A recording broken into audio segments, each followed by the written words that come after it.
Welcome to my channel JMSE Jainik math science education.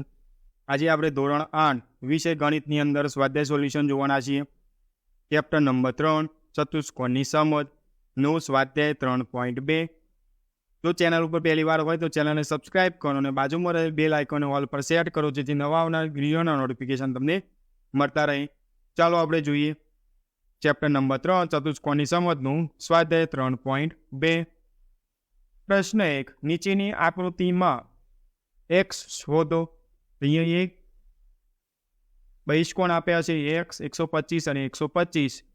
અહીંયા x આપણે શોધવાનો છે. તો આપણે જાણીએ છીએ આ આકૃતિ માટે આકૃતિના બધા બહિષ્કોણના માપનો સરવાળો કેટલો થાય? 360 અંશ થાય. માટે ત્રણેયનો સરવાળો કરીશું આપણે. તો x વત્તા 125 અંશ વત્તા 125 અંશ બરાબર 360. બંનેનો સરવાળો કરતા માટે x વત્તા 125 અને 125 એટલે 250 અંશ બરાબર 360. તો 250 અંશને આપણે જમણી બાજુ લઈ જતા માટે x બરાબર 360 અંશ માઇનસ 250 એટલે x બરાબર આવશે 110 અંશ. બી એ બીની અંદર એક બી આકૃતિ આપી છે જેનો એક બહિષ્કોણ 70, અહીંયા 90 કાટખૂણો છે એટલે 90 અંશ, 60 અંશ, અહીંયા અંતઃકોણ 90 છે એટલે બહિષ્કોણ 90 થશે. અને અહીંયા x, તો અહીંયા x આપણે શોધવાનો છે. અહીંયા આ આકૃતિઓમાં એક બહિષ્કોણ 90 અંશ છે અને બીજો અંતઃકોણ 90 અંશ, એટલે કે અહીંયા અંતઃકોણ 90 અંશ છે. માટે આકૃતિમાં બે બહિષ્કોણ 90 અંશના છે. તો આ આકૃતિના બધા જ બહિષ્કોણના માપનો સરવાળો બરાબર 360 અંશ. માટે x વત્તા 90 અંશ વત્તા 60 અંશ વત્તા 90 અંશ વત્તા 70 અંશ બરાબર 360 એટલે બધા બહિષ્કોણનો સરવાળો કર્યો. માટે x વત્તા સરવાળો કરતો આવતો 310 બરાબર 360 અંશ. માટે અહીંયા 310 અંશને આપણે જમણી બાજુ લઈ જતા તો x બરાબર 360 અંશ માઇનસ 310 અંશ બાદ બાકી કરતા x બરાબર મળશે 50 અંશ. પ્રશ્ન 2. નીચે પ્રમાણેની બાજુઓ ધરાવતા નિયમિત બહુકોણમાં બહિષ્કોણનું માપ શોધો. તો 9 બાજુ હોય ત્યારે તો 9 બાજુવાળા એ અહીં બહુકોણને 9 બાજુઓ છે તેથી n બરાબર આપણે 9 લઈશું. તો 9 બાજુવાળા બહુકોણના બહિષ્કોણની સંખ્યા બરાબર 9. 9 બાજુ હોય તો બહિષ્કોણ કેટલા હોય? 9. તો આ નિયમિત બહુકોણ છે તેથી દરેકના બહિષ્કોણનું માપ સરખું હોય. હવે બહુકોણના બધા બહિષ્કોણના માપનો સરવાળો 360 અંશ થાય છે. માટે 9 બાજુવાળા બહુકોણના દરેક બહિષ્કોણનું માપ બરાબર 360 અંશ અપોન 9 બરાબર 360 અંશ અપોન અહીંયા n હતા, એની જગ્યાએ આપણે 9 લીધા તો 360 અંશ અપોન 9. જો ભાગાકાર કરીશું તો 9 ચોક 36 એટલે કે 40 અંશ. એ જ રીતે બીજો છે 15 બાજુ. તો 15 બાજુવાળા અહીં બહુકોણને 15 બાજુઓ છે તેથી n બરાબર 15 લઈશું. તો 15 બાજુવાળા બહુકોણના બહિષ્કોણની સંખ્યા બરાબર 15 હોય. આ નિયમિત બહુકોણ છે તેથી તેના દરેક બહિષ્કોણનું માપ સરખું હોય. હવે બહુકોણના બધા બહિષ્કોણનો માપનો સરવાળો કેટલો? 360 અંશ થાય છે. માટે 15 બાજુવાળા બહુકોણના દરેક બહિષ્કોણનું માપ બરાબર 360 અંશ ભાગ્યા n. n બરાબર કેટલા? 15. તો 360 અંશ ભાગ્યા 15 તો ભાગાકાર કરીશું તો જવાબ આવશે 24 અંશ. પ્રશ્ન 3. એક નિયમિત બહુકોણને કેટલી બાજુઓ હોય તો તેના દરેક બહિષ્કોણનું માપ 24 અંશ થાય? અહીં બહુકોણ નિયમિત છે તેથી તેના દરેક બહિષ્કોણનું માપ કેવું હોય? સરખું. નિયમિત બહુકોણ છે એટલે દરેક બહિષ્કોણનું માપ કેવું હોય? સરખું હોય. તો બહુકોણના બધા બહિષ્કોણના માપનો સરવાળો બરાબર 360 અંશ થાય છે. હવે આ બહુકોણના બહિષ્કોણનું માપ કેટલું છે? 24 અંશ. બધાનો સરવાળો 360 અંશ થાય છે પણ બહિષ્કોણનું માપ આપણને આપી છે 24 અંશ.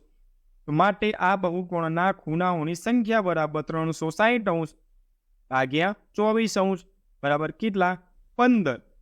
તો આ નિયમિત બહુકોણને જેટલા ખૂણા હોય તેટલી બાજુઓ, તો અહીંયા 15 આયા ખૂણાઓ એટલે માટે આપણે કહી શકીએ આ બહુકોણને કુલ 15 બાજુઓ છે.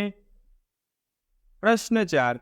એક નિયમિત બહુકોણને કેટલી બાજુઓ હોય તો તેના દરેક અંતઃકોણનું માપ 165 અંશ થાય? અહીંયા બહુકોણ કેવો છે? નિયમિત છે એટલે કે તેના દરેક અંતઃકોણનું માપ 165 છે. તો બહુકોણના દરેક બહિષ્કોણનું માપ બરાબર કેટલું? 180 માઇનસ એક અંતઃકોણનું માપ કેટલું છે? 165. કેટલા થશે? 15. તો બહુકોણના બધા બહિષ્કોણનો માપનો સરવાળો 360 થાય છે. માટે બહુકોણની બાજુઓની સંખ્યા બરાબર 360 ભાગ્યા 15 બરાબર 24. તો આ બહુકોણની કુલ 24 બાજુઓ છે. અહીંયા બાજુઓ શોધવાની હતી આપણે.